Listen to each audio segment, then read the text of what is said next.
Oh, les lunettes, votre agence de vue est désormais ouverte à Weiho, tout juste en face du collège d'enseignement général.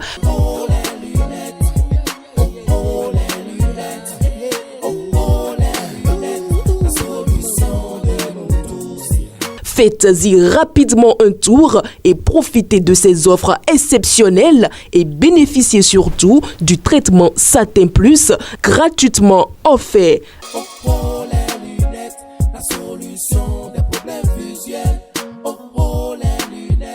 Ah, oh, les lunettes, votre vision, notre priorité.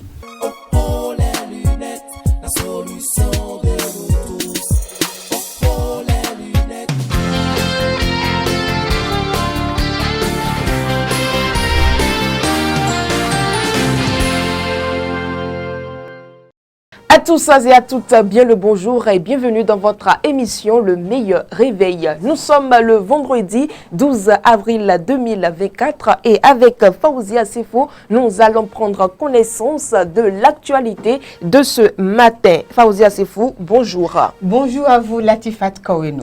Par quel quotidien nous démarrons ce matin? Latifat Kaweno, nous démarrons par le quotidien Maison. La Guérite. Alors, allons-y. Prétendue assistance à la famille de Rekia Madougou quand le don de Richard Bonéourou vire à la polémique. Selon toujours le quotidien Maison, création d'un cadre de concertation de la majorité présidentielle. Serge Noukpo, Talon accède enfin à la demande de Moël Bénin. Installation des services déconcentrés de l'État à Cotonou. Cadres et autorités en parfaite collaboration pour le rayonnement de la ville. Et puis enfin, un dernier titre, prière de fin du mois de Ramadan. L'imam Moubachir Badamassi Ayogo prie pour le Bénin. Nous passons à un autre quotidien à présent. Le Figaro, gestion des partis politiques au Bénin. Joseph Djogbenou, président rassembleur selon le quotidien. La Nation, appui de l'État au mouvement sportif national. Près de 8 milliards de francs CFA de subventions. Commercialisation des produits agricoles. Le maïs coûte cher au Bénin. Les probables raisons sont à lire dans le quotidien Le Matinal. Nord-Sud quotidien, présidence de la République, Koupaki prend de l'étoffe. Nous poursuivons Nassiara, quotidien Nassiara, limogeage de Dayon et Quack au sein de la mouvance. Grand malaise, Talon s'isole. Matin libre à présent. Interdiction d'autodétermination politique dans la mouvance. Talon en campagne pour l'opposition selon le quotidien. Et pour finir, Adjache News. Attaque contre certaines initiatives de la mairie de Porto-Novo. Les incohérences du conseiller municipal Romulus Biokou. Bénin, le compte rendu du Conseil des ministres de ce jeudi 11 avril 2024 est à lire dans le quotidien Adjache News. Ouverture des travaux de la première session ordinaire du Parlement. Le porte-parole du président de l'Assemblée nationale annonce l'ordre du jour. Et un dernier titre pour finir, 13e Jeux africains Accra 2023. Les félicitations du gouvernement aux championnes Odile Mwanou et Marie-Rose Laleye Latifat Koweli. Merci à vous, Faouzia Sefo, pour la présentation de la revue des titres. Mesdames et messieurs, nous passons donc à la présentation de l'actualité du matin. Un nouveau chef est désormais à la tête de la Marine nationale. Effectivement, Latifat Kowenu, le capitaine Vesso Dossa Mpati est le nouveau chef d'état-major. Il a été nommé ce jeudi 11 avril 2024 lors du Conseil des ministres. Il remplace ainsi le capitaine Vesso Jean-Léon Latunji, bien sûr. Actualité parlementaire à présent, la loi d'amnistie examinée au cours de la session qui s'ouvre la semaine prochaine. Effectivement, La première session ordinaire de l'Assemblée nationale pour l'année 2024 s'ouvre le lundi 15 avril prochain. Parmi les dossiers inscrits à l'ordre du jour figure la proposition de loi spéciale portant amnistie ou abandon de poursuite à l'encontre de certaines personnalités politiques dont l'ancienne ministre Rekia Madougou et le professeur Aïvo. Cette proposition a été initiée par les députés de l'opposition. Nous faisons à présent un tour à la Criette où Romaric Boko est placé sous mandat de dépôt. La nouvelle est tombée hier seulement. Romaric Boko, jeune leader bien sûr, a été placé sous mandat de dépôt ce jeudi soir après avoir été présenté à la Cour de répression des infractions économiques et du terrorisme Criette. Il est poursuivi pour harcèlement par le biais d'une communication électronique et menace par voie électronique envers la personne du ministre du cadre de vie et du développement durable, José Didier Tonato. Sa date d'audience est fixée au lundi 15 avril 2024. Nous passons à présent aux actualités hors de nos frontières, précisément au Kenya. Une inondation, des inondations font plus de 2000 personnes déplacées. Les nouvelles ne sont pas bonnes. Latifat Kowenou, de fortes pluies et des inondations au Kenya ont provoqué jeudi d'énormes dégâts dans plusieurs régions du pays. Selon les médias locaux, le bilan des inondations de ces derniers jours s'élève à 11 décès avec plus de 2000 personnes déplacées. Le service météorologique du Kenya a averti que le pays allait connaître de très fortes précipitations et a demandé à la population de se préparer aux inondations. Mardi, 51 passagers ont été secoués après que le bus a été emporté par l'eau en crue sur un pont dans le nord du Kenya. Secouru, pas secoué. Secouru. Nous passons donc à présent à l'actualité sportive. Subvention 2024, le gouvernement béninois renforce son soutien au sport local. Un ouf de soulagement pour les sportifs béninois. Le montant total des subventions s'élève à plus de 4 milliards de francs CFA, représentant une augmentation significative de 655 millions de francs CFA par rapport aux 3 milliards 978 millions 548 000 distribués en 2023. Cette augmentation témoigne de l'engagement continu du gouvernement envers le développement. La cérémonie de remise a eu lieu au Palais des Congrès de Cotonou. Latifat Kowenou. Merci à vous, Fauzia Sefo, pour la livraison de toutes ces actualités. Rendez-vous lundi, qui sait. Mesdames et messieurs, nous faisons à présent un petit tour au service commercial avant de continuer cette émission. Toutes les activités payées au service commercial de Guérit TV Monde seront désormais publiées gratuitement dans les colonnes du quotidien La Guérite. Pour plus d'informations, appelez le 00229 91 19 10 10. Guérit TV Monde, le leader des Web TV.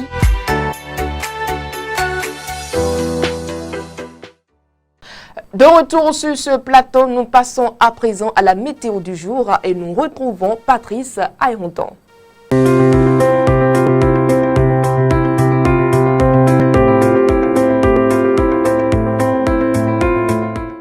Amis internautes de Guérit TV Monde, bonjour. Ce matin à Porto-Novo, il va pleuvoir. La température à Porto-Novo ce matin sera de 30 degrés Celsius. La force du vent oscillera aux alentours de 20 km par heure. Dans l'après-midi à Porto-Novo, la pluie sera au rendez-vous. La température cet après-midi pour Porto-Novo atteindra les 33 degrés Celsius. Le vent devrait atteindre en moyenne les 20 km par heure. En soirée, le ciel sera complètement dégagé. La température retombera vers 29 degrés Celsius avec un vent qui oscillera dans les alentours de 15 km par heure. Dans la nuit, nous aurons une température de 28 degrés Celsius avec un vent qui oscillera dans les alentours de 25 km par heure. Aujourd'hui, à Porto-Novo, le ciel restera très chargé. Les températures évolueront entre 28 et 33 degrés Celsius au cours de la journée. La fiabilité de la situation est très bonne. Merci de nous avoir suivis, amis internautes de Guérit TV Monde, et à la semaine prochaine.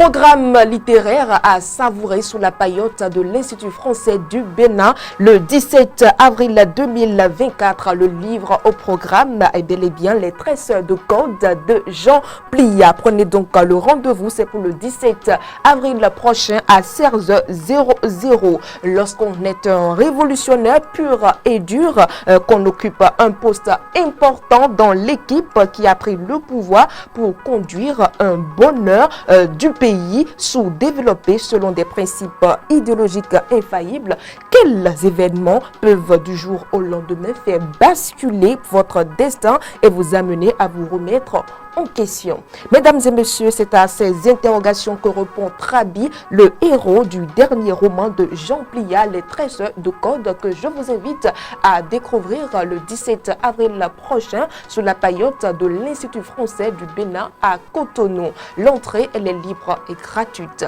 Mesdames et messieurs, nous refermons donc le brief culturel de ce jour et nous passons à présent dans la rubrique santé et bien-être.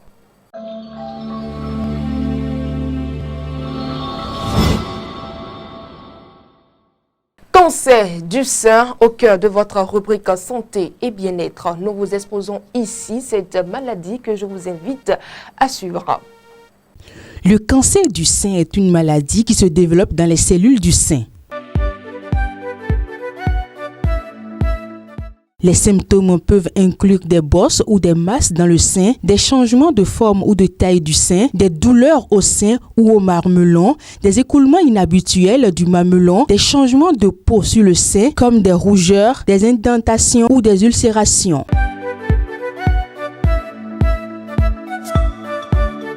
Les causes exactes du cancer du sein ne sont pas entièrement comprises, mais certains facteurs de risque incluent les antécédents familiaux du cancer du sein, des mutations génétiques comme BRCA1 et BRCA2, des hormones, des facteurs environnementaux, des modes de vie comme le tabagisme, l'alcool et le manque d'activité physique.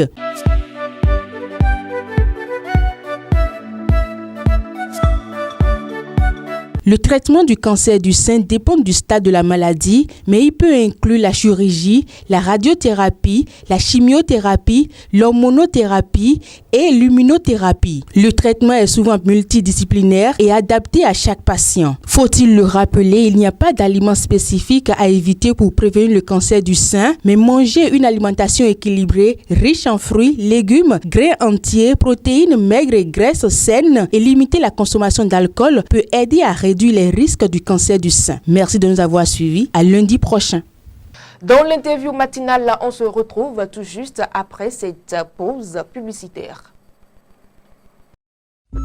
Dans le souci permanent de contribuer universellement au bien-être de l'humanité par les substances biologiques naturelles, l'ONG Savoie d'Afrique Plus et SAP Laboproduction, dont les spécialités sont le foie et les organes de reproduction du consultant international en phytothérapie, le sachant Tokenglele, alias Dr Gampin, vous invite à consommer son complément alimentaire que voici.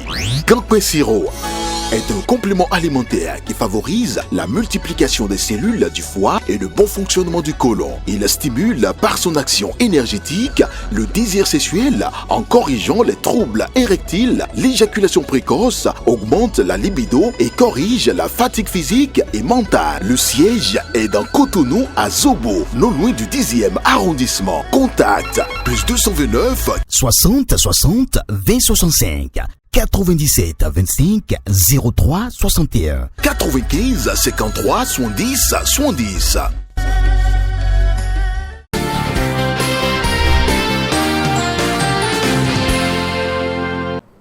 Le 9 juin prochain, les professionnels des médias iront aux urnes pour élire les conseillers devant siéger pour la 7e mandature à l'ARAC. Mesdames et messieurs, nous en parlons dans l'interview matinale de ce jour avec notre confrère Mas Gaspard Adjamoussi. Mas Gaspard Adjamoussi, bonjour. Bonjour, Latifat Kouré. C'est un plaisir de vous avoir sur ce plateau. Plaisir partagé. Alors, la liste provisoire des électeurs est déjà disponible. Ben, dites-nous, qui peut-on appeler conseiller à l'ARAC? Oui, pour savoir qui on peut appeler conseiller à l'ARAC, il faut déjà faire référence, n'est-ce pas, à la loi organique de la Haute Autorité de l'Audiovisuel de la Constitution, L'institution d'abord est prévue par notre constitution, la haute autorité de l'audiovisuel et de la communication, qui est, comme on le dit de façon générale, l'organe de régulation et des médias. Donc c'est ceux qui composent cette institution qu'on appelle généralement conseillers à la HAC. Et la composition, c'est que 3 sont désignés par le président de la République, 3 sont désignés par l'Assemblée nationale via son bureau, et puis 3 sont élus par les professionnels des médias à raison d'1 pour la presse écrite, 1 pour l'audiovisuel et 1 pour les techniciens de télécommunications. Donc ce sont ces 9 personnes qu'on appelle conseillers à la HAC. Nous sommes peut-être dans le cas précis des conseillers qui représentent les médias au niveau de la HAC, et c'est dans ce cadre que nous sommes dans le processus d'élection. Alors, dites-nous déjà, quelles sont les missions d'un conseiller? On ne veut pas évoquer les missions d'un conseiller sans forcément se référer encore une fois à la loi organique et à l'institution, parce que le conseiller en tant qu'individu n'a pas une mission en tant que tel. Il a une mission en étant membre d'une institution. Et les missions de la HAC sont nombreuses, disons. C'est l'organe qui est chargé de garantir, n'est-ce pas, la liberté de presse. C'est l'organe qui est chargé d'autoriser l'exploitation des fréquences au niveau du pays. C'est l'organe qui est chargé de réguler, comme je l'ai dit tantôt, les médias. C'est l'organe qui est chargé au respect de la déontologie dans l'exercice de la profession. C'est l'organe qui est chargé de faire des propositions par rapport à la nomination des responsables des organes du service public. Donc, il y a beaucoup de missions qui sont dévolues à cette institution, et c'est dans ce cadre, n'est-ce pas, que le conseiller s'inscrit et quand il est élu. Donc, ces missions, ce sont les missions en réalité de l'institution. D'abord, quand il y a la HAC, c'est une institution qui fonctionne. Je ne suis pas à l'intérieur, bien entendu, mais pour le peu que je sais, je crois que c'est une institution qui fonctionne en session. C'est une institution qui a des sessions, je crois 2 sessions dans l'année. Et c'est au cours de ces sessions que les dossiers ayant trait à la vie des médias sont débattus par les conseillers. Généralement, c'est une institution dont les décisions sont presque collégiales, je dirais. Et donc, le conseiller, par exemple, peut proposer un sujet en débat par rapport aux séances plénières, aux sessions de la HAC. Et donc, nous, le regard que nous avons souvent sur cette institution, c'est le regard de nos professionnels que nous envoyons. Et souvent, nous leur faisons des chicaneries en disant « ils ne défendent pas la profession, ils ne font pas ceci, ils ne font pas ceci ». Est-ce que c'est faux? Non, il faut essayer d'expliquer que la presse n'a que 3 représentants sur 9 et que ce n'est pas... Et puis, il ne faut pas oublier aussi, il faut le dire, la HAC est une institution hautement politique.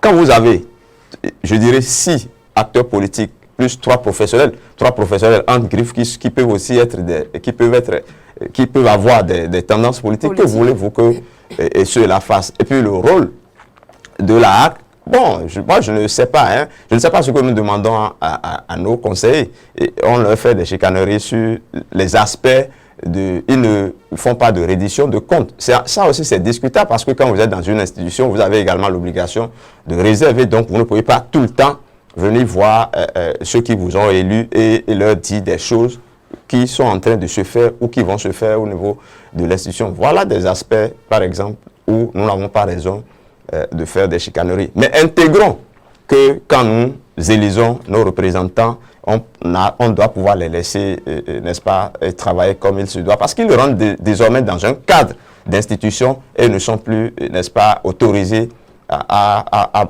parler tout le temps comme nous on le souhaite. L'essentiel, c'est que ceux-là fassent l'effort de savoir qu'ils représentent une institution, et que de l'extérieur, que les gens n'aient pas le sentiment qu'ils ne défendent pas les causes de la profession et qu'ils défendent d'autres causes. Je crois que c'est sur ces genres d'aspects que nous devons être attentifs à ceux que nous élisons pour nous représenter au niveau Mas Gaspard Adam aussi, si nos conseillers n'ont pas autant de prérogatives pour nous défendre, dites-nous aujourd'hui, pourquoi doit-on aller aux élections? Non, en ne disant pas qu'ils n'ont pas de prérogatives pour nous défendre.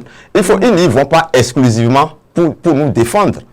Ils y vont parce que d'abord la Constitution a estimé que pour ces genres de débats, il faut 3 professionnels des médias. Et les 3 professionnels, ce n'est pas catégorie. C'est pas catégorie. Donc, ne disons pas qu'ils n'y vont pas pour défendre ou ne pas défendre. L'institution, c'est d'abord une institution gendarme. C'est une institution de régulation des médias. Quand vous prenez l'ODEM, par exemple, c'est une institution de régulation où ce sont les professionnels eux-mêmes qui ont installé cette institution qui n'est pas, je dirais, qui n'a pas un pouvoir coercitif. L'ODEM, les condamnations de l'ODEM sont généralement des condamnations de principe, mais la HAC va jusqu'à sanctionner. Donc je crois que les pouvoirs ne sont pas les mêmes. Et si quelqu'un est en faute, ne disons pas parce que nous avons élu un conseil, on ne nous sanctionnera pas, on le fera. Ça, je crois que c'est une évidence. Et donc, ne donnons pas trop de pouvoir, plus qu'ils n'en ont, à ceux que nous élisons pour aller nous représenter à la HAC. Et en même temps, ne leur dénions pas également le pouvoir. Ils ont le peu de pouvoir au niveau de l'institution. Et quand on est dans une institution, on s'inscrit dans la logique de l'institution, on s'inscrit dans la logique du CPR. Je crois que c'est les discussions, les débats au niveau de l'institution qui peuvent donner une tendance aux décisions qui seront prises. Nous sommes tous des électeurs. Alors dites-nous, comment faire un choix responsable en tant qu'électeur? Non, bon, un choix responsable, on verra bien. De toutes les façons, c'est d'abord que la personne soit professionnelle des médias comme nous. Moi, je suis d'une catégorie, c'est la presse écrite. Et donc, que la personne connaisse véritablement la maison presse écrite, que la personne connaisse la maison, ce qui est média, que ce soit quelqu'un qui a une certaine envergure, qui a une certaine connaissance.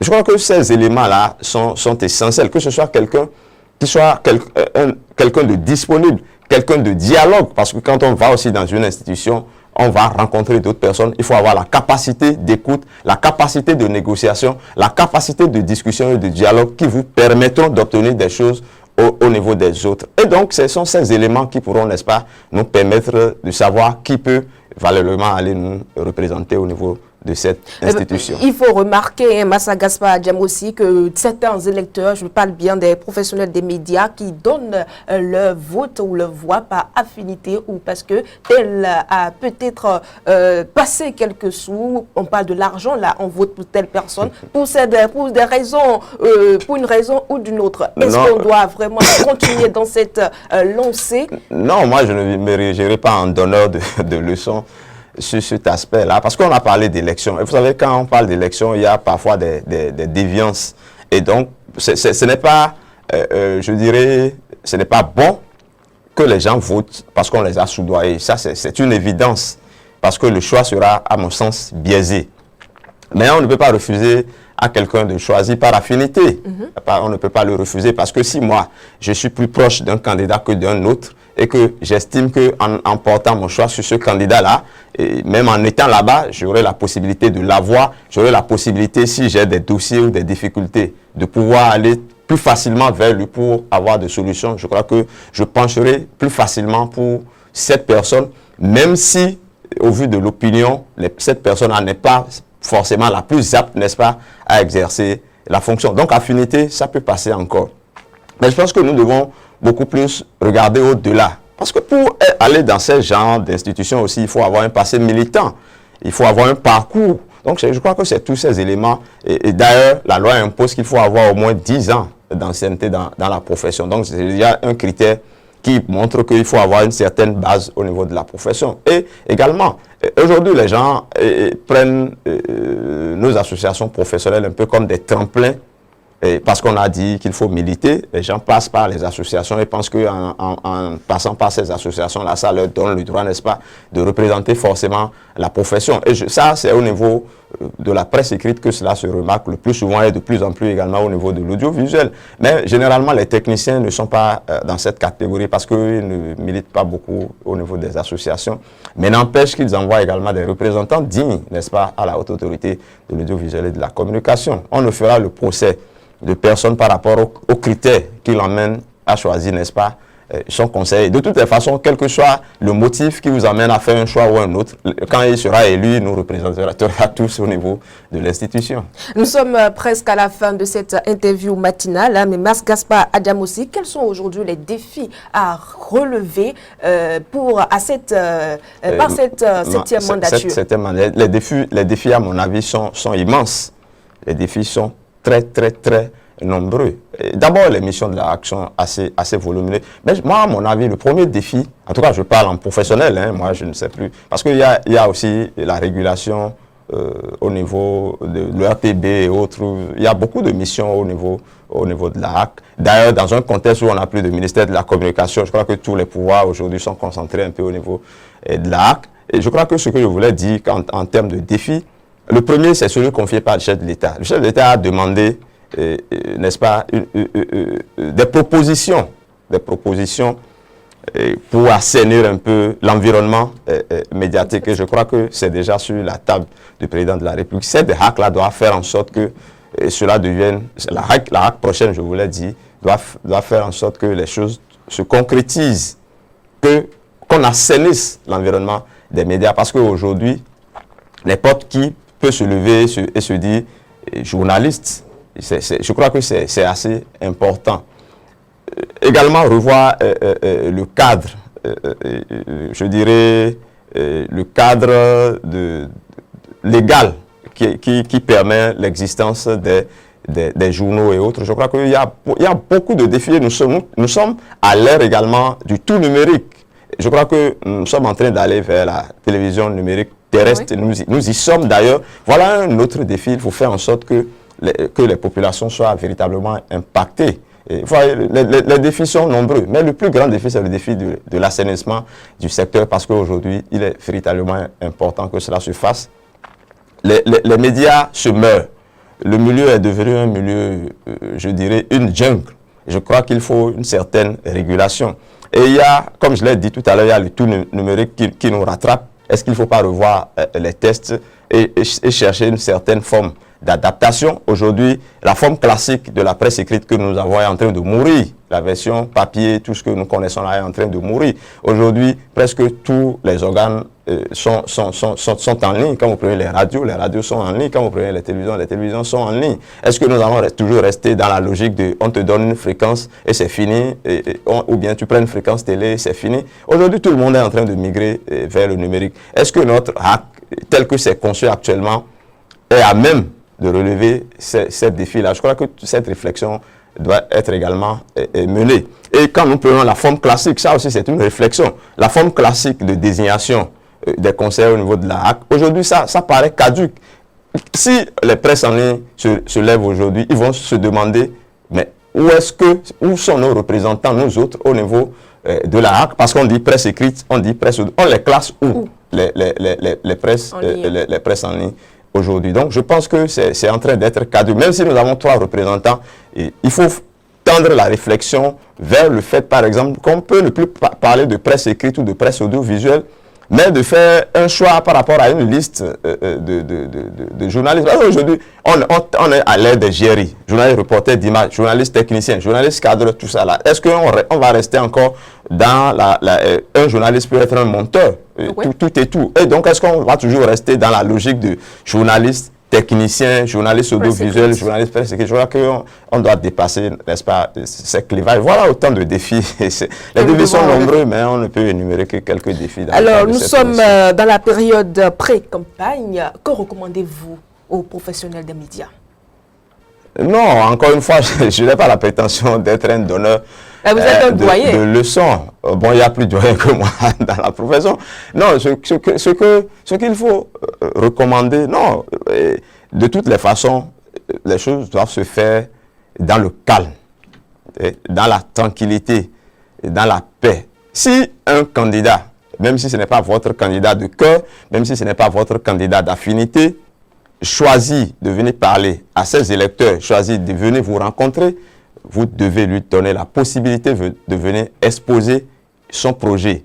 Il faut éviter les invectives, il faut éviter les fausses querelles, il faut éviter de s'attaquer aux candidats, il faut éviter de diffamer les candidats parce que nous sommes dans une profession.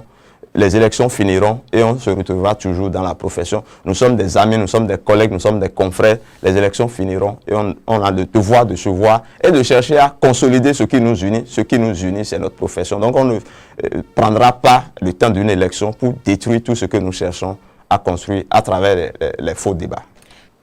Merci à vous, Mass Gaspard Adjamossi. On vous retrouve ce soir dans les grandes contradictions de ce vendredi. Mesdames et messieurs, pour nous, on se retrouve tout juste après cette vidéo dans la suite de votre émission.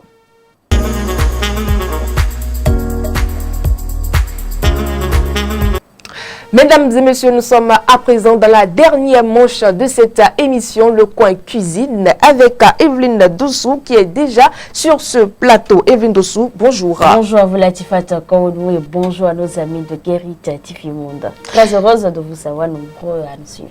Plaisir partagé, hein. J'espère bien que c'est le cas pour vous.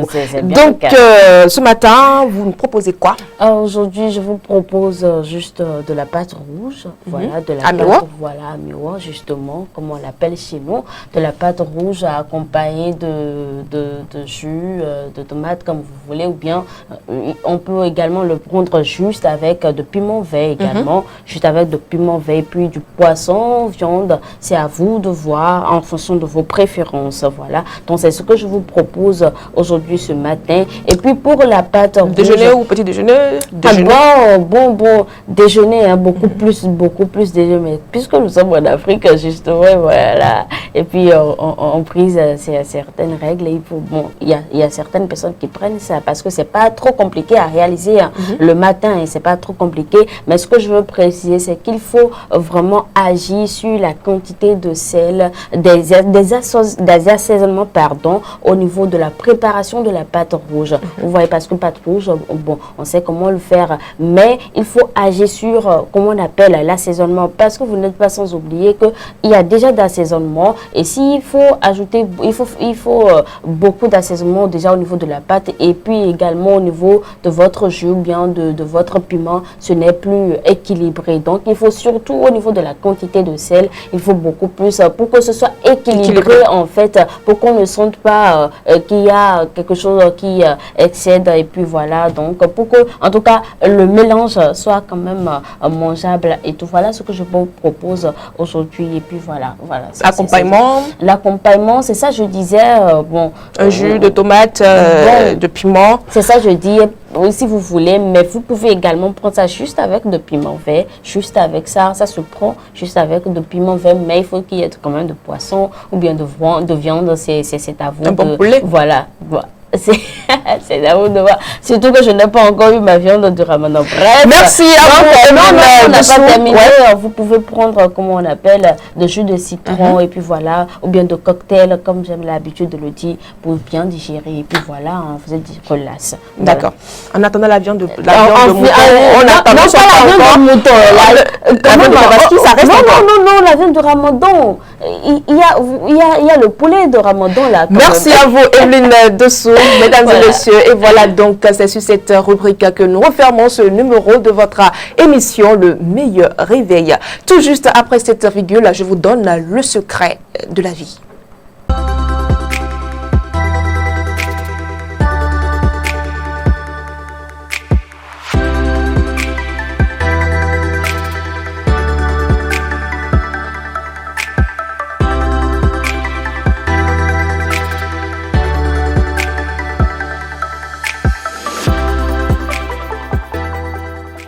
Mesdames et messieurs, bossez dur, habillez-vous joliment, sentez bon, aimez vos proches et ne vous mêlez point de la vie de personne. C'est ainsi que vous allez vivre heureux.